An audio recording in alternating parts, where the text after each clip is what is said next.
गया जी का तर्पण यानी पितरों को मोक्ष दिलाना, अपने पूर्वजों को मोक्ष दिलाना, इसलिए जो है खासकर पितृपक्ष में तर्पण करना चाहिए और हर लोग को करना चाहिए जिनके माता पिता नहीं हैं। जिस तिथि पर उनकी मृत्यु हुई है उनके पूर्वजों का, उस तिथि पर आप अन्नदान करें या उनको भोजन के रूप में आप मंदिर में या ब्राह्मणों को बुलाकर या गरीबों को बुला करके अन्नदान करें, भोजन दान करें, इस तरह का विधान है। इसमें अगर किसी को तिथि ज्ञात नहीं है, होता है कि किसी को तिथि ज्ञात नहीं है कि किस तिथि को उनके पूर्वज गए हैं, तो अमावस्या के दिन जो है, अमावस्या के दिन अंतिम जो तिथि होती है उस दिन पिंडदान करें।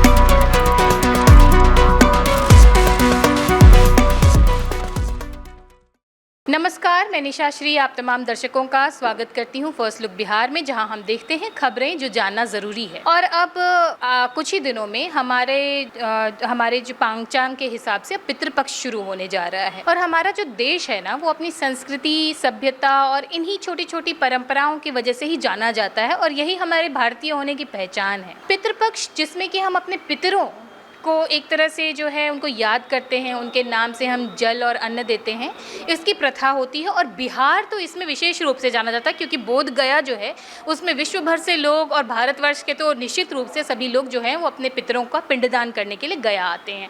और इस वर्ष सबसे खुशी की बात क्या कहूँ, एक तरह से ये गर्व की बात है कि हमारे प्रधानमंत्री मोदी जी भी अपनी माता जी का पिंडदान करने के लिए इस वर्ष गया में आने वाले हैं।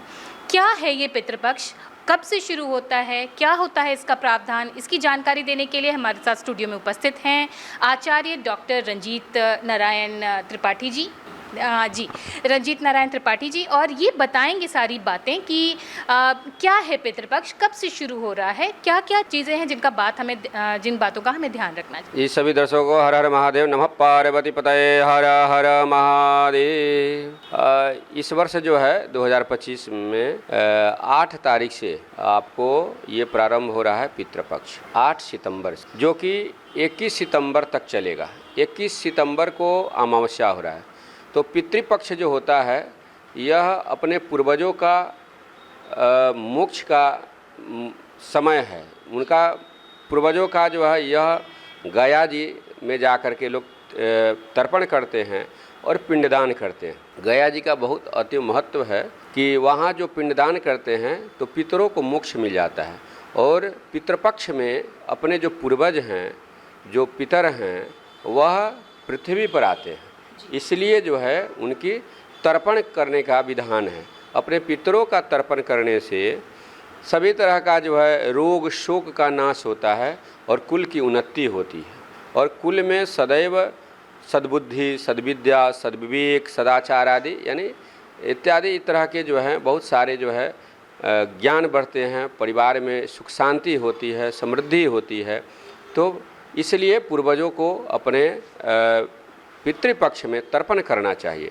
और गया जी में जा कर के आपने बताया कि मोदी जी आ रहे हैं, आदरणीय प्रधानमंत्री जी आ रहे हैं, तो ये जो है वहाँ पूरे विश्व से लोग आते हैं। यह पितरों का तीर्थ है, तीर्थस्थल माना गया है। और दिन में वहाँ का एक मान्यता है कि वहाँ दिन में श्राद्ध होता है और उसी स्थान पर वहाँ पर विवाह भी होती है। और वहाँ विष्णुपद मंदिर है। विष्णुपद मंदिर का यह भाव है कि भगवान का पद चिन्ह है वहाँ, इसलिए भगवान का वहाँ पर भगवान साक्षात वहाँ विराजते हैं, इसलिए वहाँ तर्पण करने का बहुत विशेष महत्व है। और गया जी का तर्पण यानी पितरों को मोक्ष दिलाना, अपने पूर्वजों को मोक्ष दिलाना, इसलिए जो है खासकर पितृपक्ष में तर्पण करना चाहिए और हर लोग को करना चाहिए जिनके माता पिता नहीं हैं, उनको विशेषकर तर्पण करना चाहिए। घर में करें, नदी में करें, गंगा में करें, या पितरपक्ष में जाकर गया जी में जाकर के तर्पण करना चाहिए। आपने बताया कि 8 तारीख से शुरू हो रहा है, 8 तारीख से कब तक है? और जैसा कि हम जानते हैं कि सब अपने अपने दिनचर्या में अभी व्यस्त हैं, कुछ लोग बाहर रहते हैं, तो वो लोग आखिर ऐसा क्या करें कि उनको ये लगे कि हमने अपने पितरों का तर्पण किया अपने व्यस्त समय में रह कर के भी? इन बारे में बताएं। जी, 8 तारीख से जो है 8 सितंबर से प्रारंभ हो रहा है और 21 सितंबर को अमावस्या हो रहा है। तो गया का बहुत अधिक धार्मिक महत्व है, खासकर पिंडदान और श्राद्ध के संदर्भ में, क्योंकि यह पितरों को मोक्ष दिलाने वाला एक पावन स्थान माना जाता है और पावन स्थली माना जाता है कि गया में पिंडदान करने से पितर तृप्त होते हैं और 108 कुलों का उन्नति होता है और 7 पीढ़ियों का उद्धार हो जाता है। इसलिए गया जी में तर्पण करना चाहिए और घर में भी तर्पण करना चाहिए, मंदिर में भी तर्पण करने का विधान है और नदी में, गंगा में करने का विधान है। जहाँ पर अगर नहीं कोई पंडित मिल रहे हैं तो स्वयं जो है एक तर्पण की पुस्तक आती है, उसको ले करके पढ़ें और उसे तर्पण करें, अथवा जो पंडित मिल जाएं उनसे तर्पण करावें। और अगर मिल रहे हैं तो उनकी जो तिथि है, जिस तिथि पर उनकी मृत्यु हुई है उनके पूर्वजों का, उस तिथि पर आप अन्नदान करें या उनको भोजन के रूप में आप मंदिर में या ब्राह्मणों को बुलाकर या गरीबों को बुला करके अन्नदान करें, भोजन दान करें। इस तरह का विधान है। अन्नदानम महादानम, अन्नदान जो है महादान माना गया है और कहा गया है कि मोक्ष स्थली जो है आपका गया जी है। शास्त्रों और पुराणों के अनुसार माना जाता है कि गया जो है मोक्ष स्थली है। और एक कथा आती है, पौराणिक कथा है कि एक राक्षस जो है, गयासुर का शरीर जो है पत्थर बनकर फैल गया था। तो वहाँ भगवान विष्णु ने वरदान दिया था कि जहाँ जहाँ उसका शरीर फैलेगा वहाँ पितरों के तर्पण से उन्हें मोक्ष प्राप्त होगा। ये एक पौराणिक कथा आती है। और श्राद्ध पक्ष का शुभ समय होता है कि प्रातःकाल ब्रह्म मुहूर्त में तर्पण करने का विधान है और पितरों को प्रसन्नता के लिए तर्पण किया जाता है। राम और दशरथ की कथा भी आती है कि भगवान राम ने भी सीता और लक्ष्मण के साथ गया में अपने पितर दशरथ के लिए पिंडदान किया था, जिससे यह स्थल श्राद्ध और अनुष्ठानों के लिए भी और महत्वपूर्ण हो गया है। तो ये तर्पण करने का बहुत अतीव विधान है, बहुत शुभ है कि तर्पण करना चाहिए और सभी को तर्पण करना चाहिए। और इसमें बहुत सारे कोई खर्च भी नहीं है। जल लीजिए, तिल लीजिए और कुशा लीजिए और तर्पण करिए अपने पितरों का। और 8 तारीख से तो जो है पितरों का तर्पण है, लेकिन पूर्णिमा जो है 7 तारीख को हो रहा है। तो पूर्णिमा के दिन अगस्त ऋषि का तर्पण किया जाता है, तो इसलिए जो है तर्पण करना ही चाहिए। कुछ लोग जो है वो ब्राह्मण भोज, जैसा कि आपने भी बताया कि कुछ लोग जो है वो अन्नदान करते हैं या फिर भोज करवाते हैं, तो इसके लिए अगर व्यस्तम समय में इसके लिए क्या हम उपाय कर सकते हैं? अगर हम भोजन नहीं करा सकते तो क्या वो जो हम अन्नदान करते हैं ब्राह्मणों को या दरिद्र नारायण की सेवा करते हैं, तो ये भी तर्पण में माना जाएगा? देखिए, अगर आप जो है रसोई नहीं बना सकते हैं तो आप जो है मिष्ठान खरीद लीजिए या अपने मिठाई ले लीजिए, फल ले लीजिए, कुछ भी उनके नाम पर जो है आप दान करिए। कहा गया है कि दान जो है ना करने से पितर भी तृप्त होते हैं और प्रभु भगवान विष्णु भी प्रसन्न होते हैं। दान जो है नारायण कहा गया, माने जो दरिद्र नारायण आपने बोला, तो नारायण का स्वरूप है।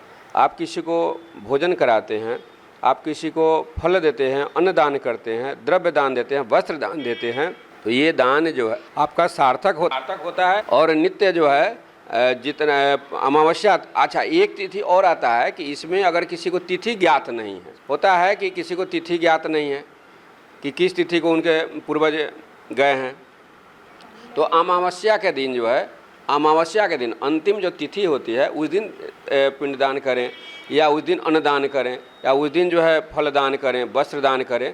तो मंदिर में भी दे सकते हैं, पंडित को बुलाकर अपने पुरोहित, अपने जो है जो उनके आचार्य हैं, जो पुरोहित हैं, उनको बुला करके दान करें, कोई दिक्कत नहीं है, किसी तरह की असुविधा नहीं है। और दान जो है करने से ही परिवार में जो है सुख शांति भी आता है। और इसी दौरान मातृनवमी जब होती है, जो नवमी तिथि को मातृनवमी कहते हैं, और उसी वक्त में फिर जितिया की पूजा भी की जाती है, इसका क्या संदर्भ है? तो इस वर्ष जितिया जो है आपको जितिया जो है 14 तारीख को है और इसमें निर्विवाद है, कहीं से कोई दिक्कत नहीं है। 14 तारीख को, 13 तारीख को नहा खाया है और प्रातःकाल में जो ब्रह्म मुहूर्त में जो महिलाएं प्रसाद पाती हैं अपना, और 14 को व्रत करें और 15 को जो है उसका पारण है तो पारण करें अपना। इसलिए कोई निर्विवाद है, किसी तरह का वाद नहीं है। तो ये हो गई जो पितृपक्ष की पूरी, और ये जो जब 21 तारीख को समाप्त होगा तो क्या ये जो लगातार हर दिन जो है वो जल अर्पित करना है अपने पितरों को? देखिए, जो तिथि है, जैसे किसी के पिता प्रतिपदा को गए हैं, किसी के द्वितीया को गए हैं, तो जिस तिथि को गए हैं उसी तिथि तक करना है। ये नहीं कि 15 दिन करना है। अगर जिसके पिताजी अगर अमावस्या को गए हैं, पूर्णिमा को गए हैं तो 15 दिन तक करेंगे। अगर एकादशी को गए हैं तो एकादशी तक करेंगे, द्वादशी तक गए हैं द्वादशी को करेंगे। तो ये तिथि जो निर्धारित होता है और जो उनका तिथि होगा उस तिथि से देख लें, पंचांग में, कैलेंडर में, उससे समझ में आ जाएगा। अपने पुरोहित आचार्य से पूछ लें। तो ये थी तमाम जानकारी पितृपक्ष, जितिया और जो तर्पण की विधि है, इन सारी बातों को लेकर। इन तमाम जानकारियों को देने के लिए आचार्य जी आपका बहुत बहुत धन्यवाद। धन्यवाद सभी दर्शकों का। हर हर महादेव।